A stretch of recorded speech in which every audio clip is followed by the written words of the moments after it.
I'm sorry, the stock 261 is gutless. And I know there's a lot of you guys out there that run those, and you're like, what? Mine's great. Put this one in your hands, and then you'll go, oh, yeah, mine's gutless. You don't know. You don't even know because all you've ever read is a stock one, and you're like, man, come on, this thing's the tits. No, it's effing gutless. Okay, gang, here we are with Jake's MS261. It's all ported up. Should be pretty strong. I've already let it idle, so the M-Tronic should be kind of used to things. So, but these are the first cuts.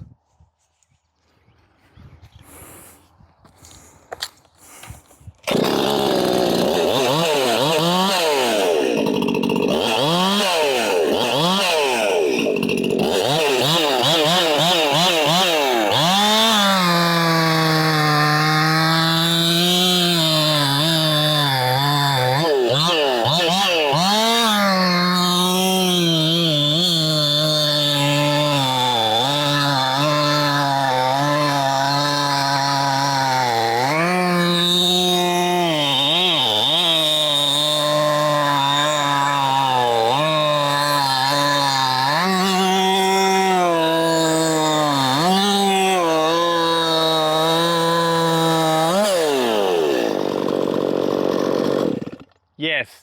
So, you know, whenever it does that right there, okay, so this is hard, dry ash.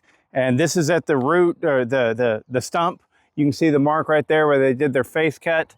And usually whenever the chain doesn't make it all the way through and you're hitting an edge like that, it has a tendency to want to grab, especially in really hard wood. And did you hear it bog? Yeah, this is, yes. We'll talk more about it later.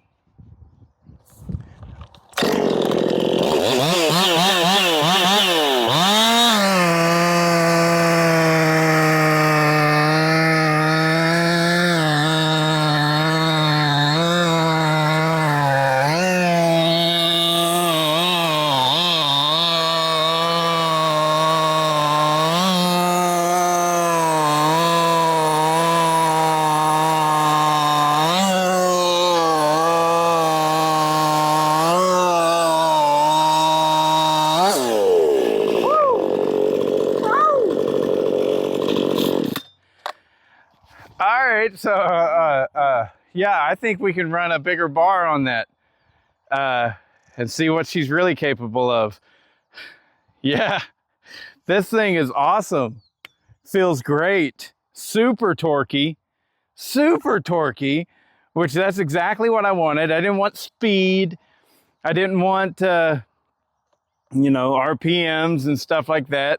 I also didn't want it to be crazy loud. So the muffler mod, you know, I mean, I've said it a million times, if you want a pretty muffler mod, don't come to me.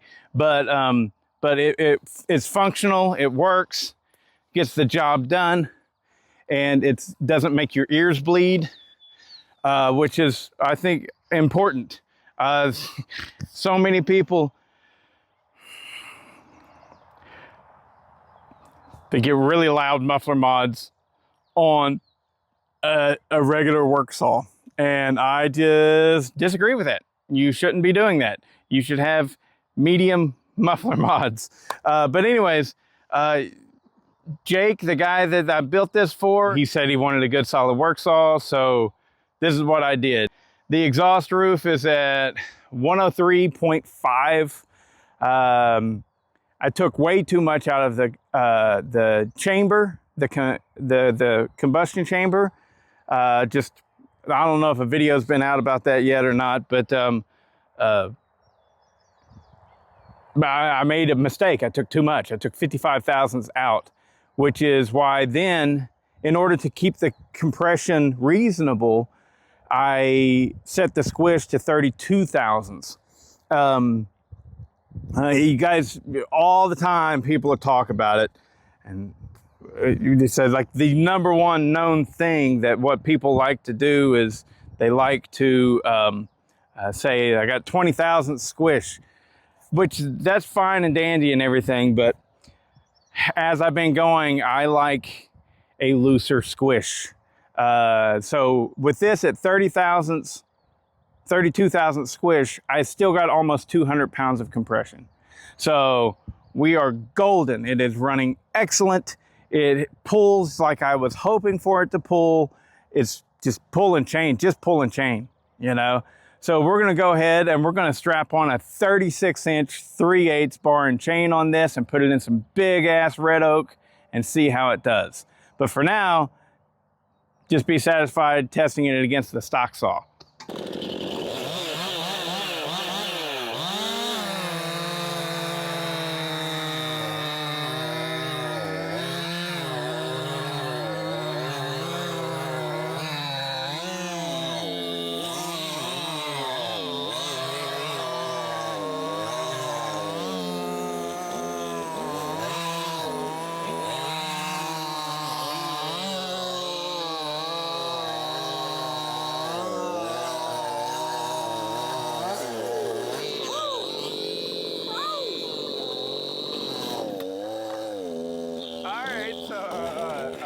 Yeah, I think we can run a bigger bar on that and see what she's really capable of.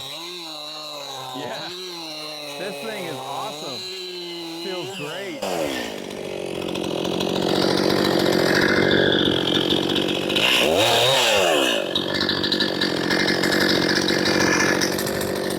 Exact same bar and chain. The only reason I couldn't get all the way through it here is just the way the log is set up, man. So I'm going to try and get a real good cut and just baby it the whole way and see what it'll do.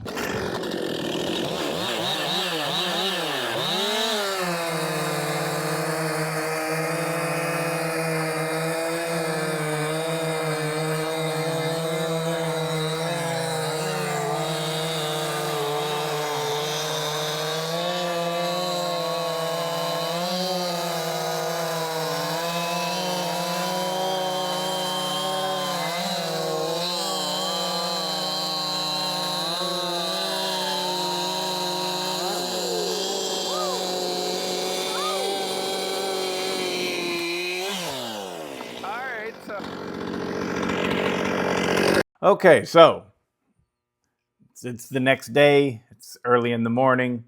It gets, not all the time, but it gets like super pleasantly cool in the evenings and my whole shop cools down.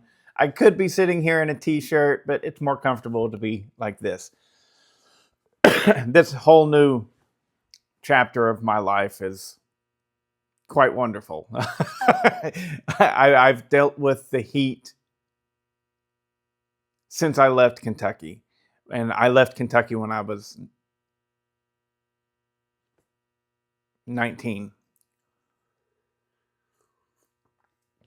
And it gets hot in Kentucky too. But, you know, not for such a long time as it did down in Georgia. But whenever I left Kentucky, I went to San Antonio. This bothers me about this jacket. It's all the time doing that. Look at that. Anyways, so I went to San Antonio, Texas, in the beginning of summer. It was so hot. That was my Air Force training.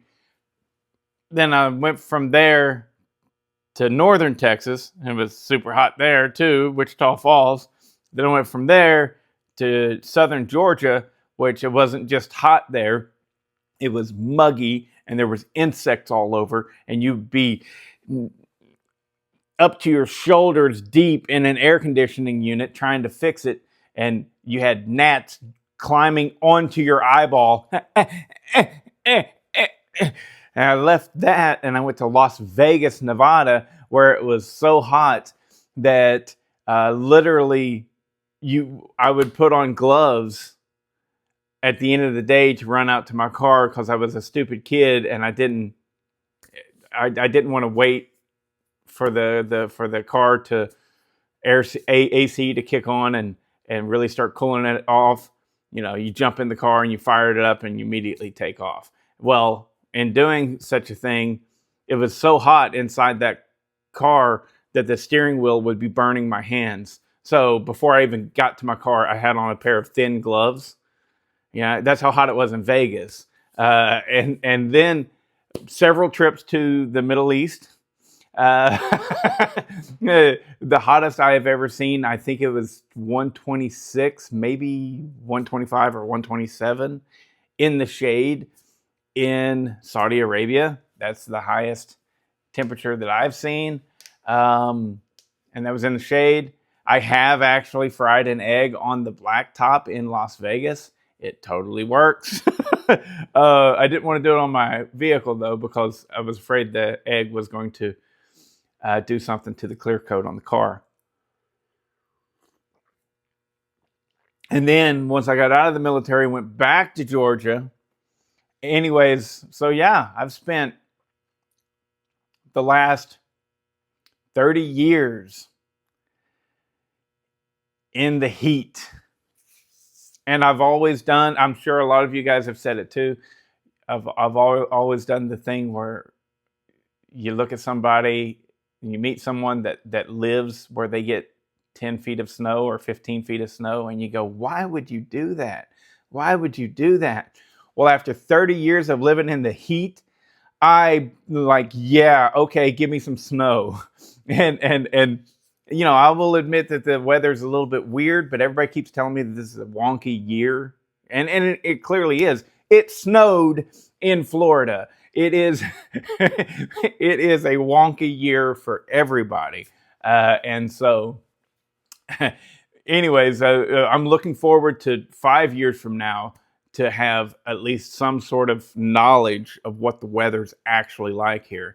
Because typically we get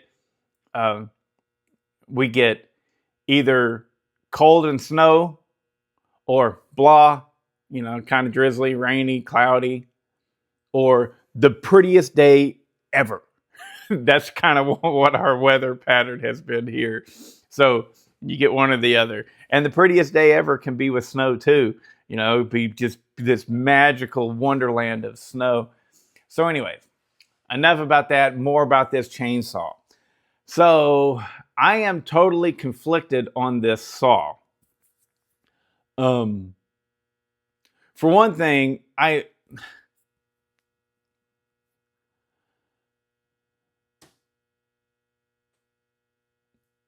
I'm so jealous of the folks who have softwood to test in. Whenever I was in Georgia, hey, Georgia's got a ton of pines, a ton. Well, not on my property, I didn't. And the ones that I had stayed upright. The things that was coming down was big, old growth oaks. You know, that was what was coming down on my property. And so that's what I cut up.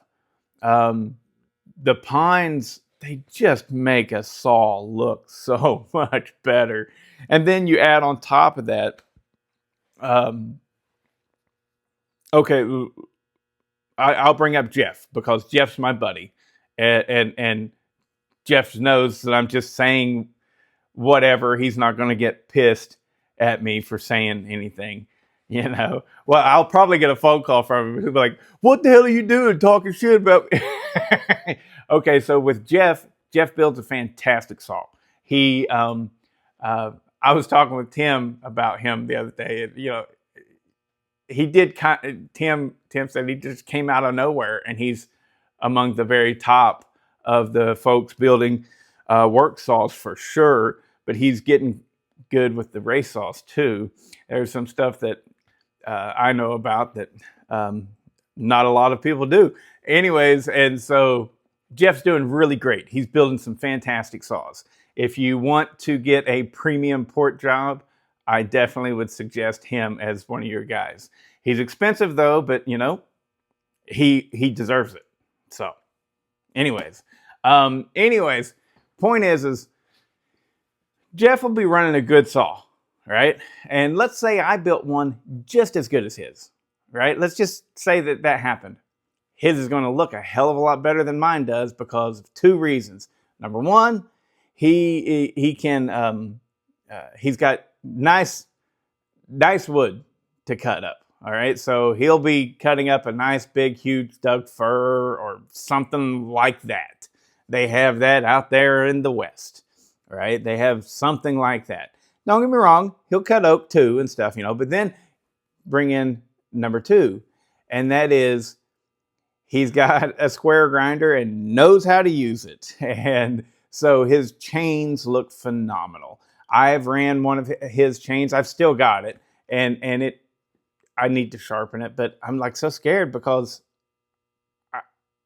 I can't do that. I can't do it. I'm pretty damn good on a round file at this point.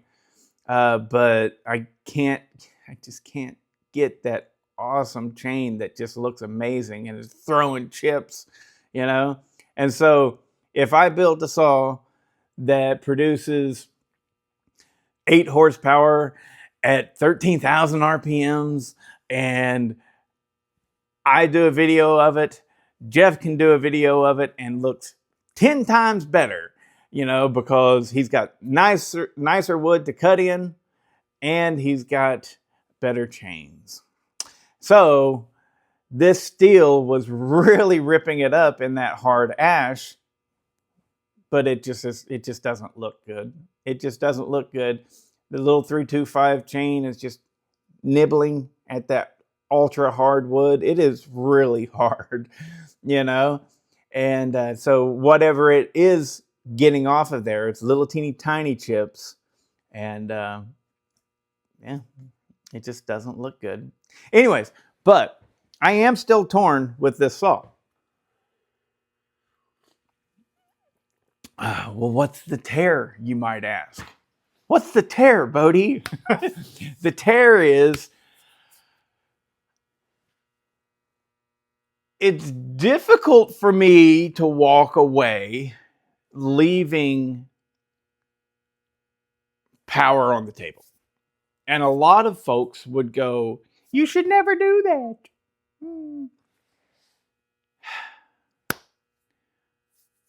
Really great example of things is my FCO 165. I did a basic port job on that thing. I did a medium muffler mod to that thing. And I love running it. Don't get me wrong, I might go back in there just because I want to see what it's capable of. But it doesn't scream. It just chooches along, cuts really well, and it's enjoyable. It's a pleasure to use. But that's my saw. I'm building this saw for a customer that paid me money. And now he told me he just wants a regular work saw. He just wants just a good solid work saw, nothing special. And so, I have to talk with him about that and everything. Because this Stihl, while it's nice and torquey, it is nice and torquey, and you can put a 25-inch bar on this and have fun. You know what I mean? 3/8 chain would probably really hinder it a lot, But the bar length, especially, if you could run 325, have a little bit longer bar, you'd be fine. But honestly, 20-inch bar, you can do almost everything with. If you have to step outside of that, yeah. So here I am with this Stihl 261, and I'm used to my 550 XP, my Red Max G5000. Both of those saws, I think, would handle this 261, put it in its place kind of thing.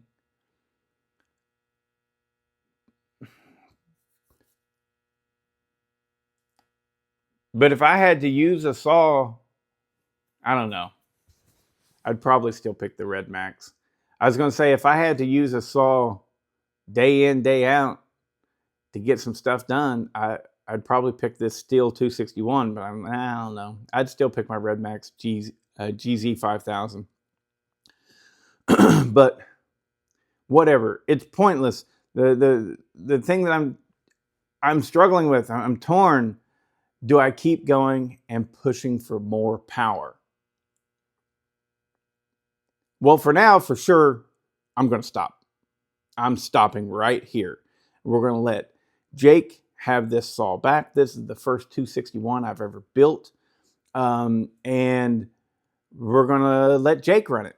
And I know that his buddy Andy has a 309 machine 261.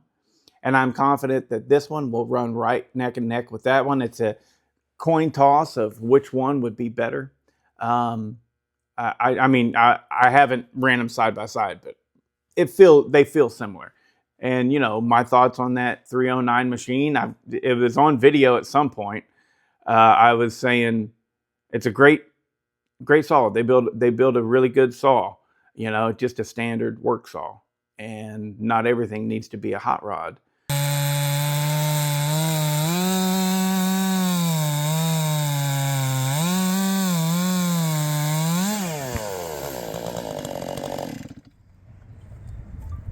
He's building a great machine, I think. Mike from 309 Machine did this, and I gotta say, it's a freaking great little work saw. Building a solid ass work saw. I like it. And so anyways, I'll let the saw go back to Jake, and if he wants more, then we can address that then. But as I'm so used to trying to get as hot as I possibly can. And I'm like, with this 261, I'm like, I think I should just leave it right there. Because, I mean, I ran it without earmuffs off camera. And, you know, it's like, yeah, it's loud, but it's not crazy. It's not. Some of these saws, man, whenever you put a 1-inch pipe just coming off of there, you know, and it's not deflected, it just simply that, just not being deflected. You've got to, whenever that exhaust is coming out, if it hits no wall and the first thing that it hits is your ear, right? It's like, I mean, it's so dang loud. And so that's why, you know, I'm coming out and I'm hitting that deflector, and on the tip of the deflector, it actually goes like that. So it's like boom, boom. And I'm sending it into a direction that is not going to be towards your face ever. And it's not hitting the wood and bouncing off of the wood and coming back at you. There was a method to the madness. I you know, but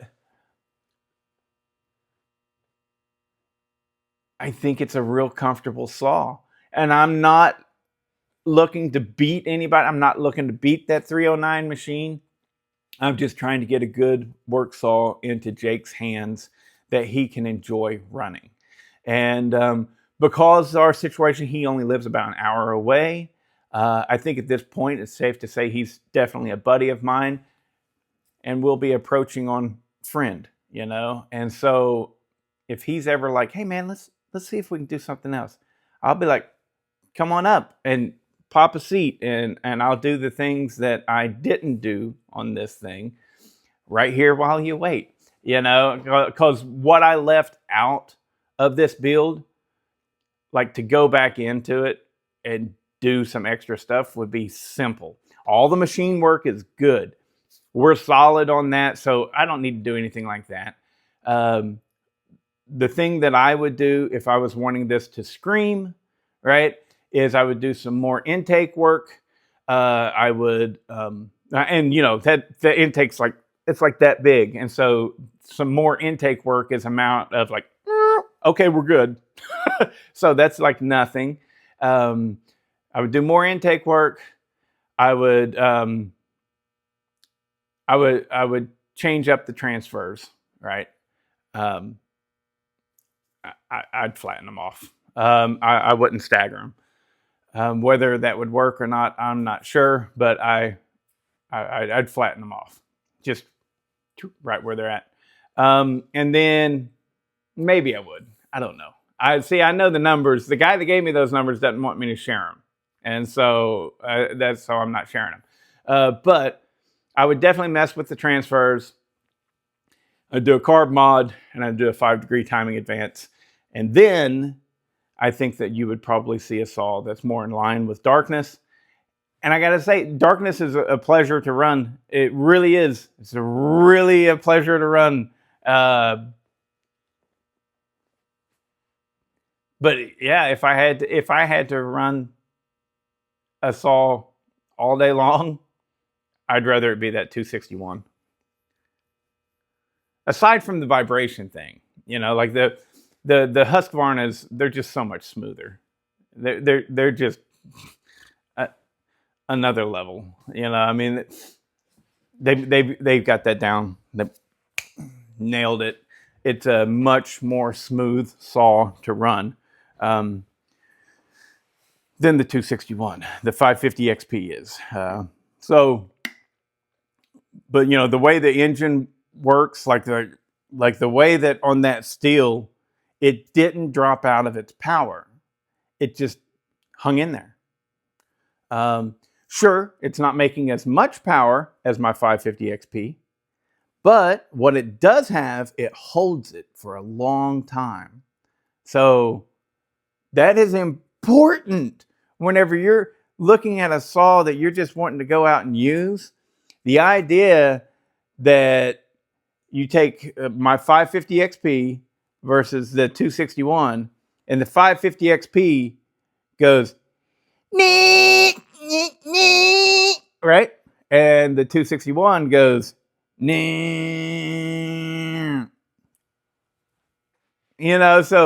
so, and another thing I take for granted, and I noticed it whenever I was down there with Andy and Jake, and they're